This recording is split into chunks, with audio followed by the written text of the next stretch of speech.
Plato had a nightmare about how democracies die. Not by invasion, not by plague.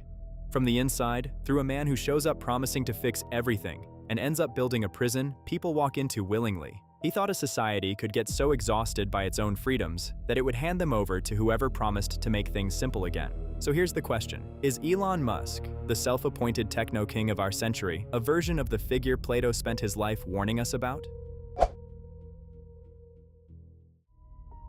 Start with the story everyone half remembers from high school.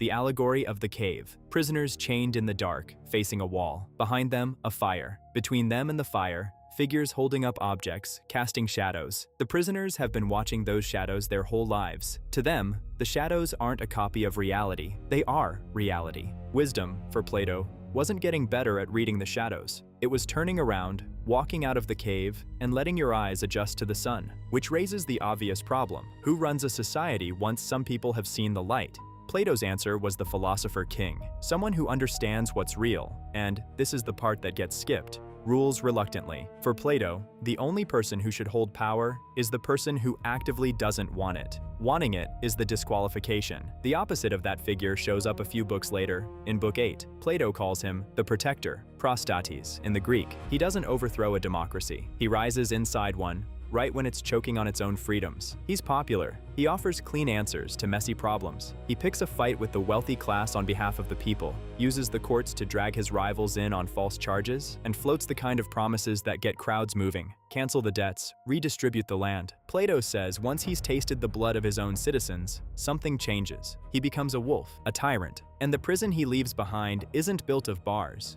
It's built of paranoia, informants, and a ruler who can't trust anyone around him. Now, look at Musk. He presents himself, fairly openly, as a species-level savior. His pitch isn't that he runs companies. It's that he's solving the existential problems no one else is serious enough to solve. He looks at our hardest social and political knots and sees engineering problems waiting for the right mind to untangle them. The chains, as he describes them, we're stuck on one planet. SpaceX fixes that. Mars is insurance against extinction, a backup drive for the human race. Our brains are slow and fragile. Neuralink fixes that. Start with paralysis and disease, end with merging human cognition into AI. Our energy grid is dirty and dying. Tesla fixes that. And our discourse is censored and captured. X fixes that. A digital town square where ideas fight it out and truth eventually wins. Each piece fits the same story. What if he's not just building 4 companies? What if he's handing us keys to the cave? Here's where Plato stops being a dusty philosopher and starts sounding like a news alert. Take Mars. A city on another planet sounds like freedom in its purest form. But free from what? A Martian colony would be the most controlled environment humans have ever lived in. Every breath, every calorie, every degree of temperature dependent on machinery built, shipped, and maintained by one company. If your oxygen is downstream of one man's decisions, you haven't escaped the cave. You've just moved into a nicer one, with a view. Neuralink raises a stranger problem. Plato worried about shadows on a wall because they were a degraded copy of the real thing. A brain-computer interface cuts out the wall entirely and pipes the shadows straight into your head. If your perception is editable, how would you ever know which thoughts were yours? That's not a prison you can walk out of. That's a prison you can't locate. Then there's X, a platform bought in the name of free speech that has, depending on who you ask, become an engine for outrage and fragmentation. The algorithm doesn't build a shared reality. It builds millions of private ones, each tuned to whatever keeps you scrolling. Plato's tyrant doesn't have to burn books. He just has to turn up the volume on the shadows that serve him. And it's worth noting that Grok, Musk's own AI, has repeatedly produced oddly favorable takes on its owner. XAI has at times blamed unauthorized tweaks to its system prompt, which at minimum suggests the tools aren't as neutral as advertised.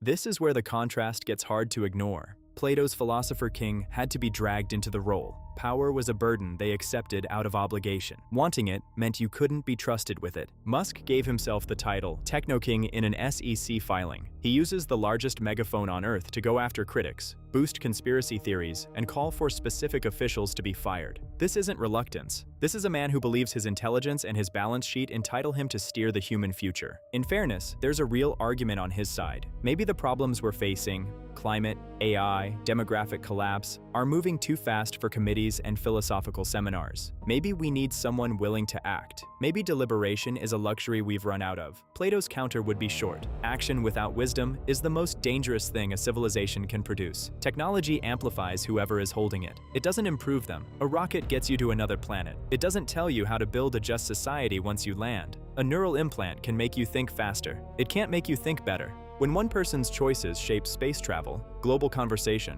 and the interface between brains and machines, the question of what kind of person they are stops being philosophical.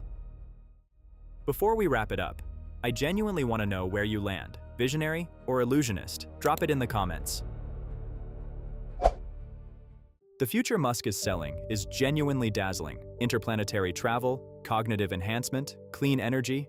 He's building things most people thought were 50 years away, and he's building them now. But Plato's warning, 2,400 years old, doesn't get quieter the more rockets launch.